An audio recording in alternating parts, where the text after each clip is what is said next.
How did a train suspended over a river end up creating the city beneath it? When the towns of Germany's Wupper Valley ran out of space on the ground a century ago, they built a train that dangles from a steel track over a river. Published on 8 July 2026, the piece looks past the sheer mechanics of the world's oldest suspension railway to focus on how infrastructure creates identity. The flying train did more than clear up street traffic. It physically stitched several separate towns together, eventually turning them into an entirely new city. Written in Smithsonian Magazine, narrated for Arva. When Germany built a flying train 125 years ago, a city coalesced beneath it. It has moved royalty, commuters, and tourists, and one elephant ever since. When there was no room on the ground, towns in the Wupper Valley looked to the skies and built a suspension railway that became a source of pride and connection. On a warm summer morning, I find myself in Wuppertal, an industrial city in western Germany's North Rhine-Westphalia. There isn't much on my agenda for the day, just one simple thing: riding a train. In most places, that wouldn't be much of a travel plan, but in Wuppertal, riding the train is a singular attraction. Because the train I have come to ride is the Schwebebahn, Wuppertal's suspension railway. It's also known as Germany's flying train.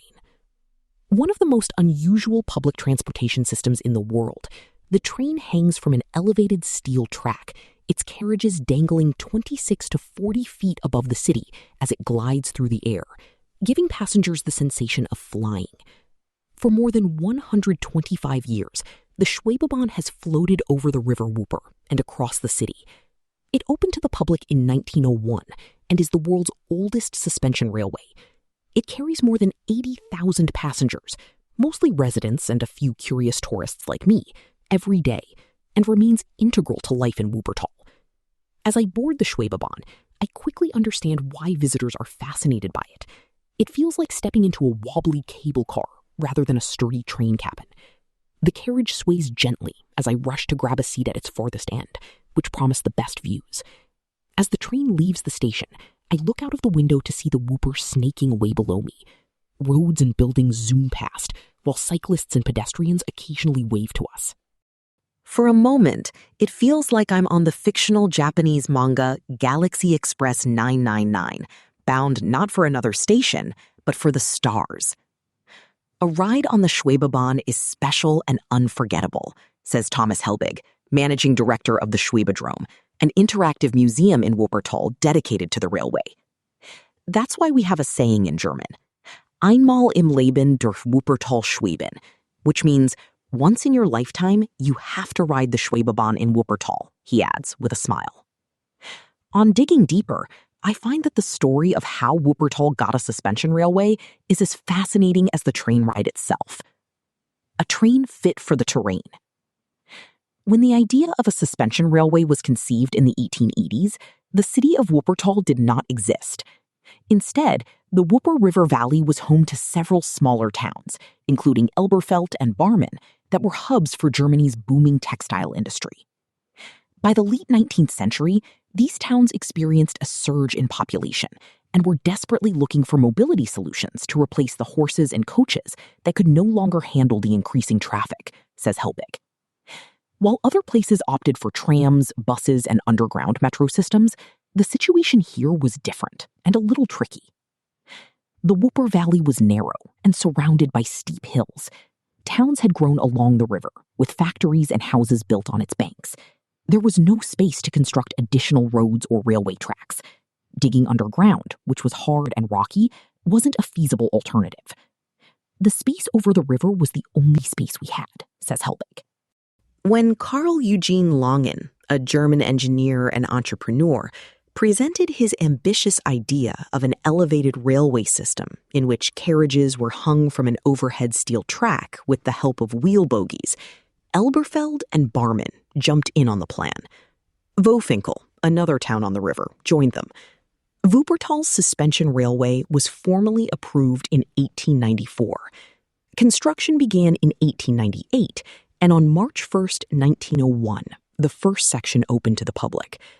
Although Langen did not live to see its construction, he had christened the train Schwebebahn, or the suspended railway. From its inception, the Schwebebahn attracted significant media attention. Newspapers across Germany followed its progress with a mix of excitement, skepticism, and belief. A cartoon published in the Berlin satirical magazine Lustige Blatters, or Funny Pages, in 1895, captured the public mood with the following poetic caption that loosely translates to: "Suspension, apprehension, superinvention. The Schwebebahn soars high, if the project doesn't go awry, and won't melt like a lofty dream. The sublime Schwebebahn, it may seem." The Schwebebahn, however, quickly proved its worth and became a lifeline for the towns lining the Wupper Valley, which would later merge to form the city of Wuppertal. From engineering marvel to a city's lifeline, the suspension railway was a technical masterpiece of its time, says Christian Kindinger, head of technology at Wuppertal's transport division. Its design was revolutionary because it did not require any space on the roads, had no crossings, and operated independently from traffic. The Schwebebahn seemed tailor-made for the city's unique geography. Wuppertal is often referred to as a linear city because it grew in a straight, uninterrupted line along the river valley. The suspension railway was able to match this exact layout and connect the most important districts of the city, says Kindinger. That alignment, however, was no accident. No part of the Schwebebahn was standard, explains Helbig. Designers replicated the exact curves and bends of the river so that the train could remain directly above it. The result was a public transport system that was customized for Wuppertal and became integral to its growth. More importantly, it brought together communities that had long existed as separate towns. Quick fact, trial run. Carl Eugene Langen first experimented with suspension railways at his sugar factory in Cologne, Germany, where he used the system to transport goods. In August 1929, when a Prussian territorial reform merged Elberfeld, Barmen, and Vohwinkel with Kronenberg and Ronsdorf to create Wuppertal, the first three had already been connected by the Schwebebahn for nearly 3 decades. The train was the glue that had brought the towns together, says Helbig. The reforms formalized it. Today, the Schwebebahn remains the backbone of transportation in Wuppertal. It runs through the valley's busiest corridor, from Vohwinkel in the west to Oberbarmen in the east, serving 20 stations and covering nearly 8.3 miles in about 30 minutes.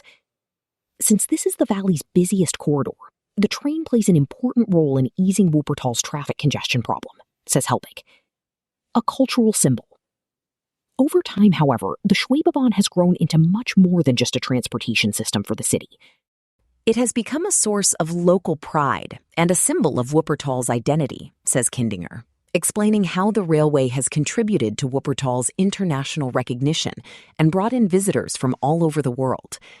More than a century after its first trip, the Schwebebahn remains uncommon, with only a handful of comparable systems in the world. The closest is the Dresden suspension railway, which uses the same overhead hanging technology developed by Langen. Japan's Shonan monorail and Chiba urban monorail are other similar examples, although they employ the newer Safage technology, developed by a consortium of French companies in the 1950s. Therefore, for many tourists, the train is reason enough to come to this German industrial town. I always visit Wuppertal for the Schwebebahn, says Clara Franken, a rail enthusiast from Belgium, who has lost count of how many times she has been to the city. Riding the train is so much fun. It allows you to see the place from a completely different perspective, almost like a sightseeing bus, but better. I find myself agreeing with her. Viewed from the hanging wagons, Wuppertal reveals many stories that are impossible to appreciate from the ground. One of the most intriguing tales is the legend of the baby elephant Tuffy, whose stone sculpture I spot in the river near Barmen. A quick search reveals that Tuffy, Schwebebahn's most unlikely passenger, is nothing short of a local celebrity. In July 1950, a traveling circus visiting Wuppertal organized a publicity stunt by placing Tuffy in one of the carriages.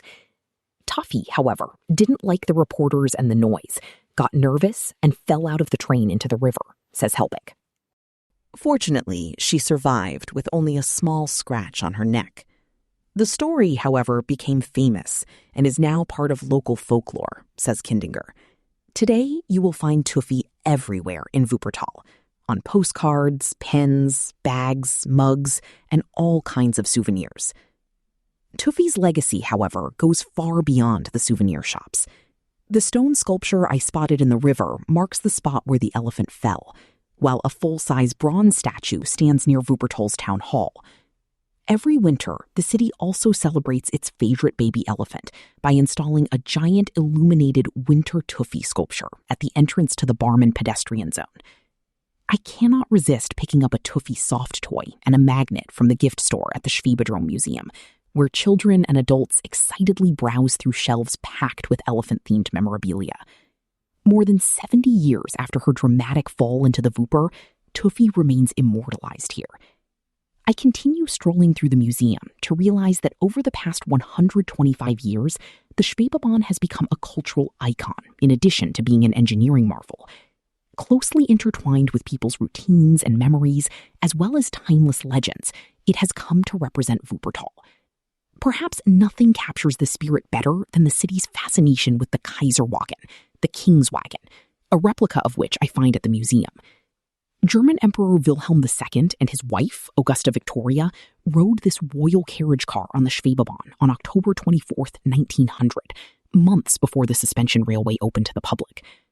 The original Kaiserwagen, recently renovated with authentic upholstered seats, vintage lamps, and Art Nouveau flourishes, is now available to ride again and offers visitors a chance to step back into the early 20th century. You can book the entire wagon for special occasions, says Helbig, or join one of the coffee rides, where guides dressed up in period costume tell stories about Wuppertal and the history of the Schwebebahn, while you enjoy coffee and cake. Franken hopes to ride the Kaiserwagen on her next visit. It will be a fun way to travel to the city's past, she says, and relive the times when women in long dresses and feathered hats and men in high-buttoned waistcoats would have looked up in wonder to see this futuristic train flying over them. As I leave the Schwebedrome and board the Schwebebahn one last time, I notice families traveling together, their little ones clutching plush Tuffy toys. Children giggle every time the train passes over a car, while grandparents eagerly tell the story of the flying elephant. Teenagers chat on their way back from school, and couples look out of the windows in excitement. I am struck by how deeply the suspension railway is embedded in the city, not just literally, but metaphorically. It is much more than a means of public transport. It is truly Wuppertal's symbol of pride and identity. Planning your next trip? Explore great travel deals. A note to our readers: Smithsonian Magazine participates in affiliate link advertising programs. If you purchase an item through these links, we receive a commission.